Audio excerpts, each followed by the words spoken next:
ꯑꯍꯥꯟꯕꯗ ꯃꯔꯨꯑꯣꯏꯕ ꯄꯥꯎ ꯄꯤꯖꯔꯤ ꯆꯥꯏꯜ ꯂꯦꯕꯔ ꯃꯨꯊꯠꯇꯨꯅ ꯑꯉꯥꯡꯁꯤꯡ ꯃꯍꯩ ꯃꯁꯤꯡ ꯇꯝꯍꯟꯕ ꯃꯇꯝ ꯑꯣꯏꯔꯦ ꯍꯥꯏꯅ ꯁꯤꯑꯦꯝ ꯈꯦꯝꯆꯥꯟꯅ ꯐꯣꯡꯗꯣꯛꯈ꯭ꯔꯦ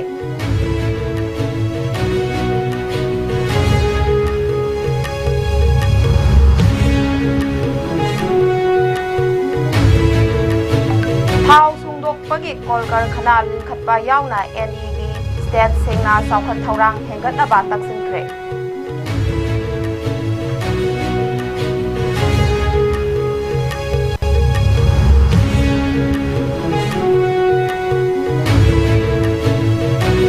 ꯍꯥꯠꯄꯤꯈ꯭ꯔꯕ ꯅꯥꯒꯥ ꯁꯤꯚꯤꯂꯤꯌꯟ ꯇꯔꯨꯛꯀꯤ ꯖꯁꯇꯤꯁ ꯄꯤꯕꯤꯌꯨ ꯍꯥꯏꯗꯨꯅ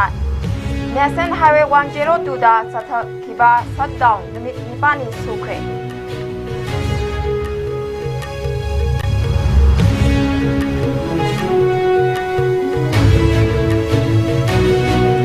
ꯁꯦꯀ꯭ꯌꯨꯔꯤꯇꯤ ꯐꯣꯔꯁꯦꯁꯅ ꯅꯨꯄꯤ ꯀꯦꯗꯔ ꯑꯃ ꯌꯥꯎꯅ ꯇꯣꯉꯥꯟ-ꯇꯣꯉꯥꯟꯕ ꯂꯥꯜꯍꯧꯂꯨꯞꯁꯤꯡꯒꯤ ꯀꯦꯗꯔ 2 ꯐꯥꯕ ꯉꯝꯈ꯭ꯔꯦ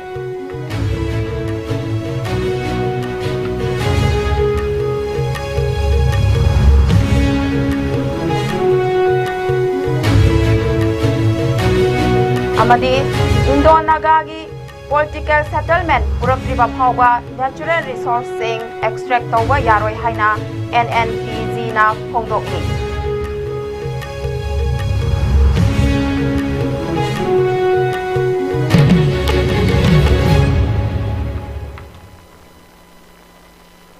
Kurumzari ISCOM Manipuri pau miyeng tabiriba khwai pumnamokpu taramna okzari hauzik pau sandokna pizari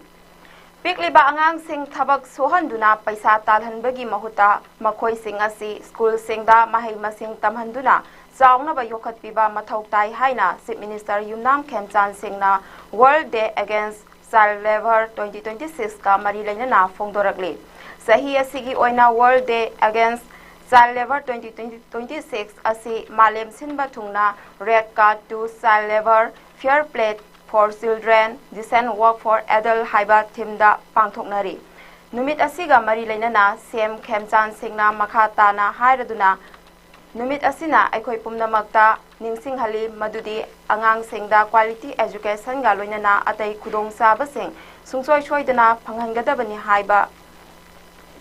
CM na mahaki Facebook ta thagatpa post amada mahangna makha na hai aikhoi punna Tungi yumbi sing sem nabagi-damak angang khudingmak lairik tamhangadabani sanahangadabani amasong masak naiba miyoi amamam oinaba sinbigadabani hairi Manipur state ki oina child labor gi matangda research tawbada informant oina hazardous sector sing maru oina domestic service hotel sing restaurant sing amasong local shop sing da thabak suhanbagi khudam sing phangli Masigi maruiba maramdi lairaba laik laisu matik sana haitaba amasong migration singna thogan bani hairi child labor tawbagi case sing asi maruoina Imphal West amasong Imphal East singdana khwaidagi yamna thengnai masigi makha tabada Bisnupur Senapati amasong Thawal district singdasu leiri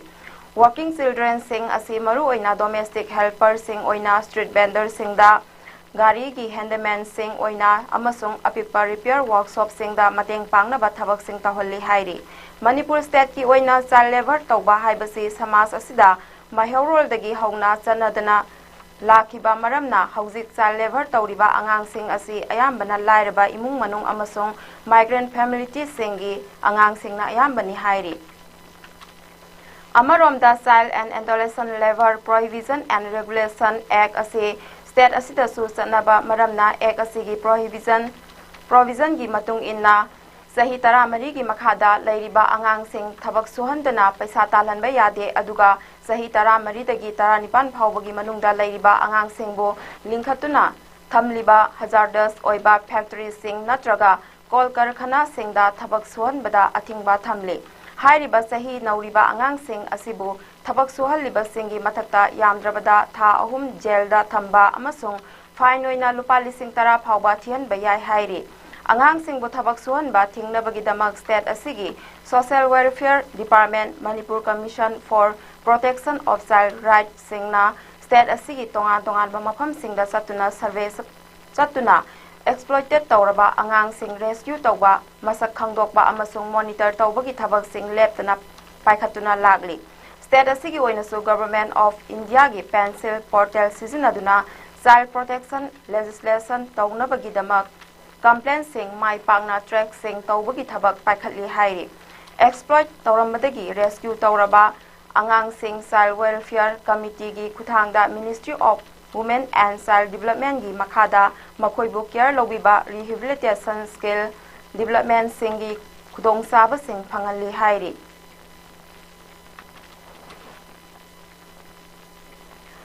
Awang Nongpok Bharat ki state nipana region asidagi thau amasung natural gas sing exploration tawba amadi kolkar khana sing saukhat hanbaga mari lainaba sing maru oina connectivity tourism amasung human development sing puraknaba akhanaba road map ama thambinaba NITI ayokna sinba ngarang pangthokiba high level meeting da purpose tawkhre hairi Niti Ayok Vice Chairman Ashok Lahiri na share Lauduna Pangthokiba high level meeting aduda Arunachal Pradesh, Assam, Manipur, Meghalaya, Mizoram, Nagaland, Sikkim amasung Tripura state singi Chief Minister Singh Saruk Yahanduna Northeastern region asida Saukhat Thorang Paikhatpada Thengnariba challenges sing policy innovation sing amadi growth opportunities singi matangda kupna khanaki hairi Mifam aduda Manipur gi Chief Minister Yumnam Khemchan Singh na state asigi oina IDP singi rehabilitation amasung reconstruction effort singda focus piduna matam chana housing scheme gi implement taunaba amadi project sing recovery taunabagidama monitoring mechanism sing kangkhat hanba mathau tai haiki Assam gi Chief Minister Himanta Biswa Sarmana Center Assam amasung Nagaland government singa tripartite agreement sing taunaduna state asigi sayet nariba border gi mafamda thau amasung gas exploration tawgadawriba asi development gi cooperative model amani haiki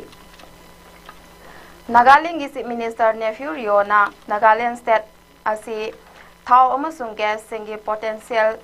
laiba state ama oibada natana state asida agriculture amasung infrastructure development gi potential sing lairiba asi center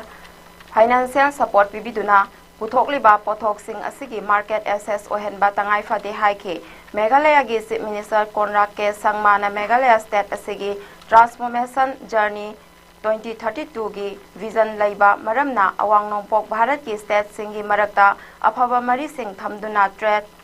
export amasung environment sustainability oinaba honaminaba tangai phade amadi region asigi human development outcome sing amasung saukhat thaurangi thabak sing khumang chauksinna paikhatpa ngamnabagidamak externally added project sing paikhatpa mathau tai haike Arunachal Pradesh ki Chief Minister Prema Khandu Mahaki state asi hydropower cell sing liba maramna state asida skill development amasung capacity building singda investment tawba tangai phade amadi mahaki government asina service delivery amasung grievance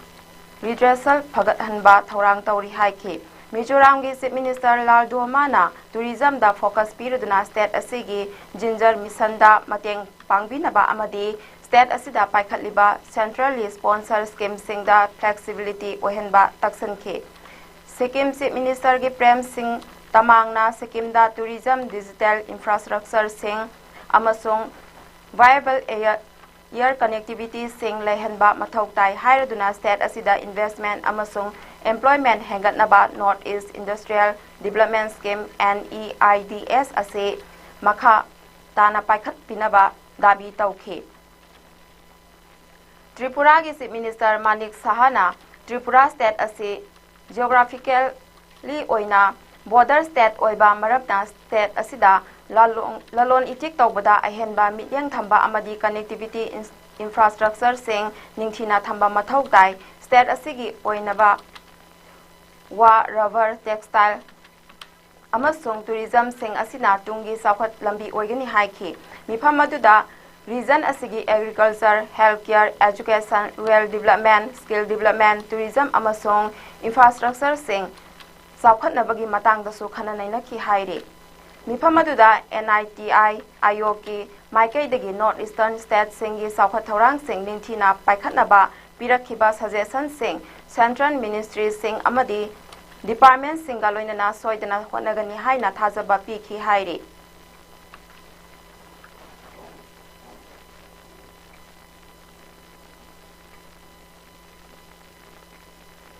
Kuki militant singna matam kuina phajinduna thamluraba matung tamthina hatoklaga hundoklamba Liangmai Naga Kunja Taruki Justice Pangalu Haina Liangmai Naga Community Singna Imphal amasung Nagaland gi Dimapur samna haliba National Highway 102 da sangsilakiba matam kaktaba blockade ase numit nipani su khibaga loinana lambi asida potchai puba gari amadi thau puba tanker sing sathok sasin tawbada chauna khudong chadaba mayokna halle haire Liangmai Naga Kunja Taruk asina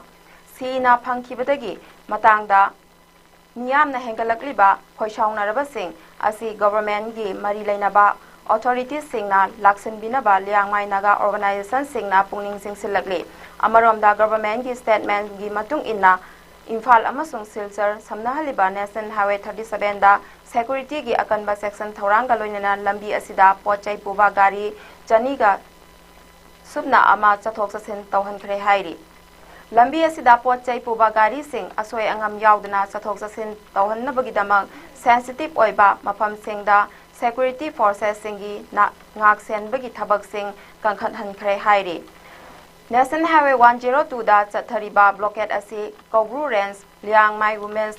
Union na luchingduna tha asigi mangadagi haukibadagi mamang tha me 16 da Koncha khulgi Liangmai Naga Kunja Taruk Kuki singna phajinduna thamlaba matung hatoklaga thamlamba thaudok asibu yaningdaba utuna sathakiba haukibani Naga Kunja Taruk ki asiba haksang sing phangkiba sina state asida paksanna maitai amasung Naga singna khundariba mafam singda khoishaunaraba hengalakibani aduga National Highway 102 gi namdilong hairiba mafam asida khongjang sangsilliba singna Strategic point oiduna local volunteers singna mikup naom singna blockade tawbagi thabak sing asi sathaduna lagli volunteers sing asina hairiba mafam asida gamgi phai amasung kampokpi tamna lambi asida lakpa gari sing khamduna pochai pubra haina check tawri adubu private ki gari sing security convoy sing amasung emergency service vehicle sing di athingba yauduna chalhalli Essential commodities amasung atai pochai puba gari singdadi athingba sing thamli hairi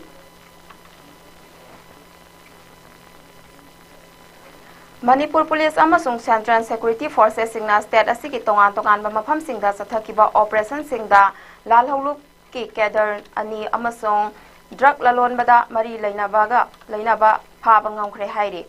Official oiba paugi matung ina Manipur Police amasung Central Security Forces ki apunba team amana Imphal West District ki Haibongpokpi maning laikai-da chathakiba counter insurgency operation da aina thingkraba lalolok Revolutionary People's Front RPF ki Lanmi Singlo People's Liberation Army PLA gi nupi cadre ni haiba wahengbam tombi chanu alias Laizilembi chahi kuntaruk hairiba nupi ase phaba ngamkhibaga loinana mangondagi mobile phone ama phagatpa ngamkhre hairi security forces singna Bisnupur district ki Nambol Sabal lekaida sathakiba search operation amada aina thingkraba lalolo Kanglaipak Communist Party taibangan bagi cadre ni haiba laimapokpam lemba sing alias alamba chahi kunmathoi hairiba myoi ase phaba ngamkhre hairi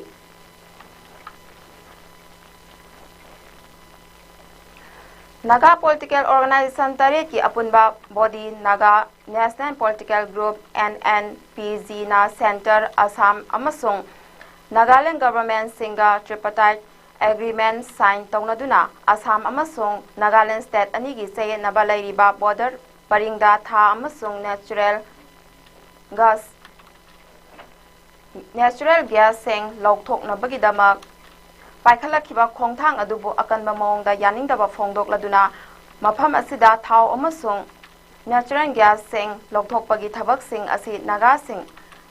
achauba issue ama oiriba Indo Naga political settlement asigi waroishan puraktriba phawba pangthokpa yaroi haina akanba wafam sing thamlakli Working Committee of the Naga National Political Group NNPG na hai Inkumjali singani taratareta center ga taunakhiba agreement gi matung ina Center amasung Naga gidam marakta karigumba formal oiba settlement ama poraktri ngai matnungda Naga gi area singda lairiba natural resource sing explore tawba asina santi puraknaba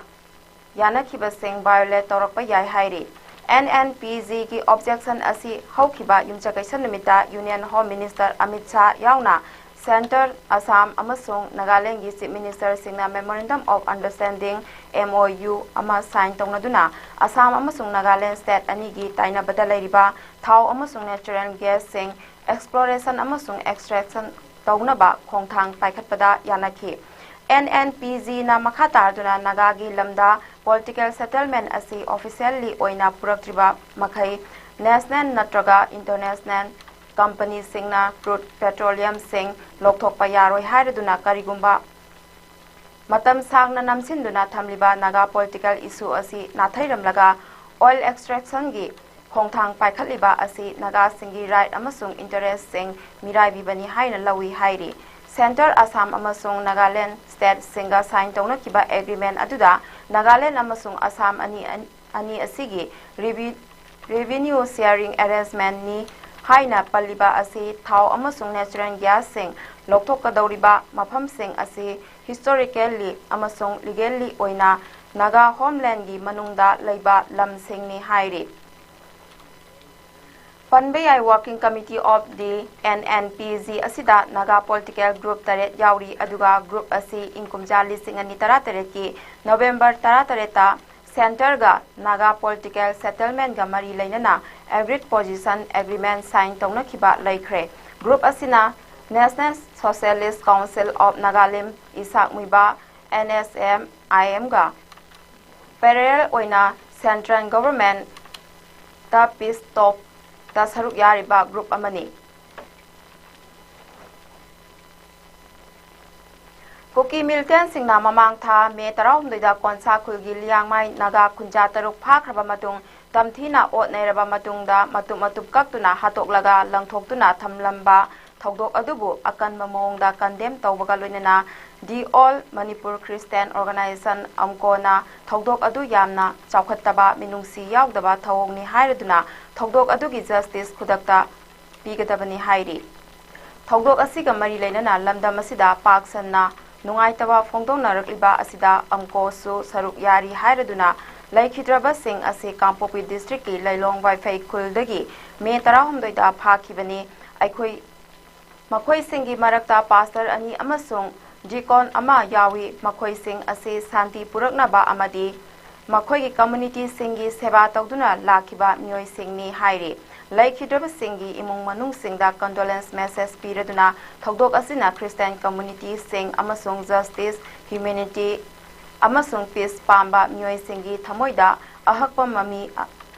oina tahoragani hairi laikhidraba khunja sing asibo ot naibatanatana matat kaktuna haksangi kaya sing tongan na tahanduna thamlamba thogdok ase mioi bana chatkadaba lichatnate human dignity sing sauna khongoina bani political ethnic amasung territorial revenge ka mari lainaba sing micham sing violence oina chathabana achumba khongthang nate violence oiba thong sing asina Manipurda punna hingminaba amasung social harmony purakpa khak ngamloi hairi thogdok asigi accountability purakna bagidama Government of India amasung Government of Manipur singna Manung mapal naidana marik sumba investigation sing sathaduna chenaba sing athubada phaduna logi matung ina chairak pigadabani amadi vulnerable oina leiriba community singda security gi section thorang lokhatuna ngakpi senbigadabani hairi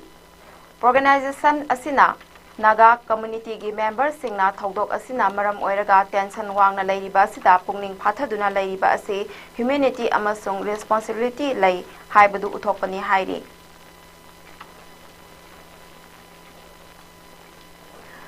Ngarang numit yungba matung Churachandpur police station gi manung chanba Tuibong area da chahi nipan lom da ngairiba mahiroi nupi ama school dagi mayumda halakpa matamda district asida yamna kanna chukhiba nongna maram oiraga flood thokpadagi lambida isingi akanba iraina chenthakibadagi thiba khangdana lairi hairi isingi iraina chenthakibadagi thiba khangdana lairiba mahiroi nupi adudi Lamboy Kim Kawi Churachandpur gi Radha Krishnan Foundation School da class 8 tamlibini hairi akanba isingi iraina सेंथखिबदगी थीबा खंगदना लैरिबा नुपी मचा असिबु थीनबगिदमक लैकाइगी मियामसिंग थीबगी थबकसिंग ngarang numidang athengba phawba chathaki hairi operation aduda kuki kanglai lopi kkl the Cookie Students Organization KSO Churachandpur amadi local singi volunteers singna tuitha turel da pak sanna thibagi thabak sing pangthoki hairi panba yai Churachandpur district ta haukiba numit kharani asida akanba nong chubana maram oiraga district asigi mafam kaya da flood thokuna miyamgi punsida chawna khudong chadaba sing mayongna khibaga loinana ichaw asiga mari leinaba pamdaba thodok sing thoktuna lairi hairi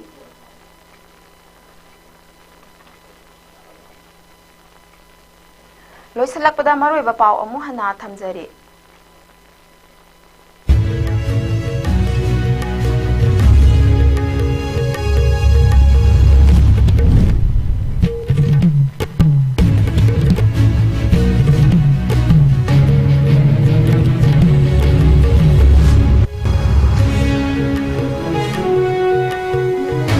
Child labor muthatuna angang sing mahi masing tamhanba matam oire haina CM Khemchana phongdokre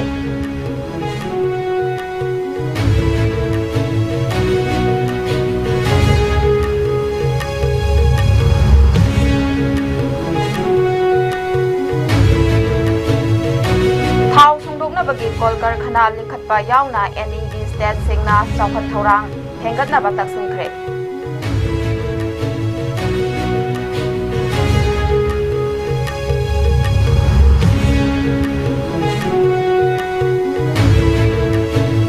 Happy Kraba Naga civilian Taruki Justice PBU Haiduna National Highway 102 da Chathakiba shutdown Nipani Sukre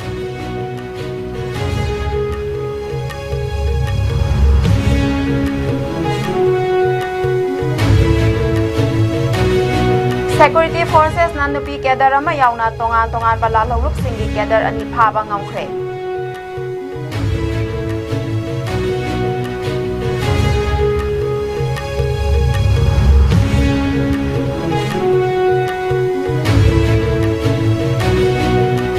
amadi Indo-Naga gi political settlement puraktriba phawba natural resourcing extract tawba yaroi haina NNPG na phongdokli